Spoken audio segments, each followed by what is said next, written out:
Okay guys, now we're going to actually talk about adding and subtracting our mixed numbers.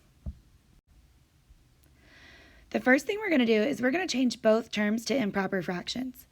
Once we have improper fractions, we're just going to follow the procedure for adding and subtracting fractions. Once we have an answer, we're going to change our answer back to a mixed number if we need to. So looking at this problem, I know I'm going to use the big C, multiply and add, to change that to a mixed number. So 12 times 1 is 12, plus 5 is 17. And I know that my denominator will stay the same. And the next one, multiply and add, 3 times 3 is 9, plus 1 is 10, over 3. So now I'm just adding 17 over 12 and 10 over 3.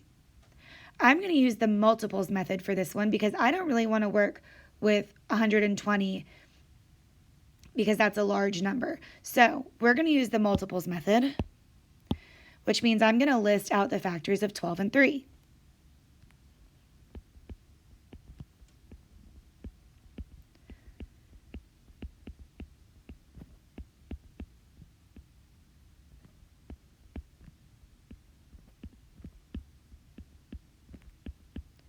And it looks like I've already found one that matches. So I want my new denominator to be 12. Well, to change 17/12 into something that has a denominator of 12, I don't really have to do anything. So that will just stay the same. But if I want to make 10/3 into something with a denominator of 12, I'm going to have to multiply by 4.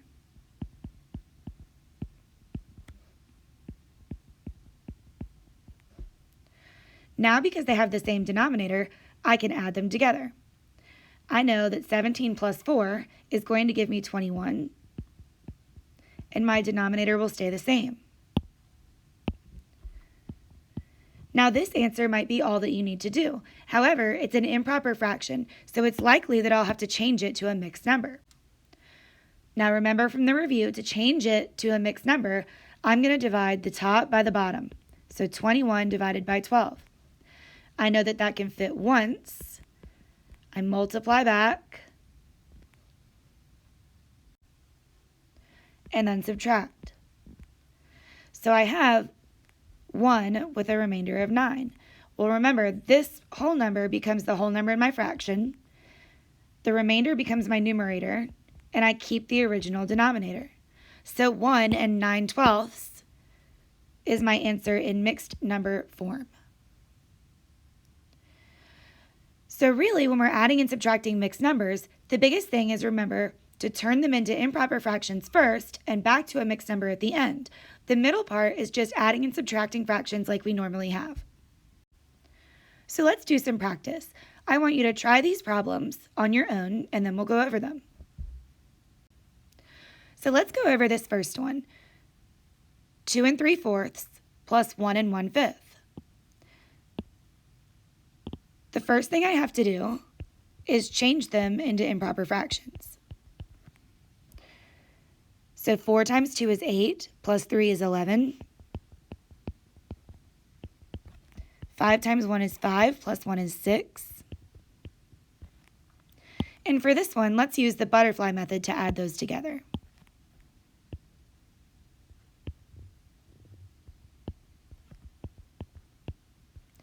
Four times 6 is 24. 5 times 11 is 55. 5 times 4 is 20.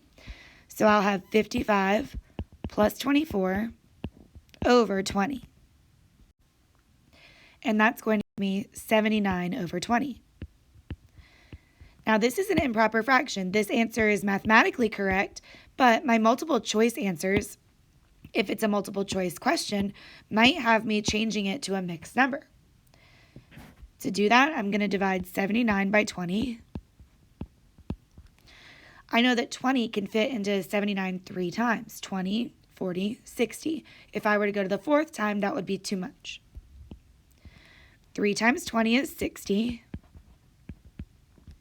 So I have 3 with a remainder of 19, or 3 and 19 over 20.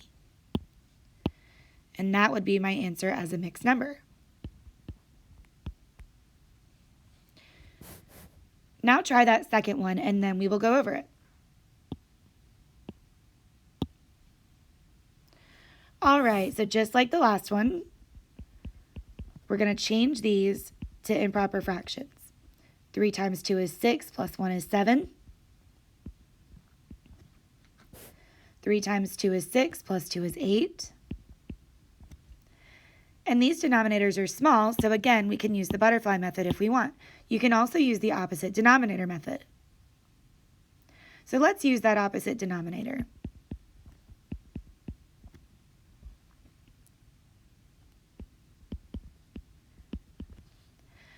So I multiply by the other denominator, and I get 21 over 6 minus 16 over 6. So I'll have 21 minus 16 all over 6. So 21 minus 16 is 5, and my denominator stays the same.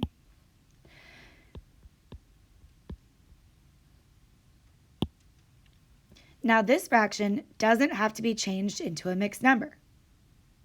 And the reason for that is that it's not an improper fraction. It's not greater than 1, so there won't be any whole numbers in it. So we're going to leave it just as it is.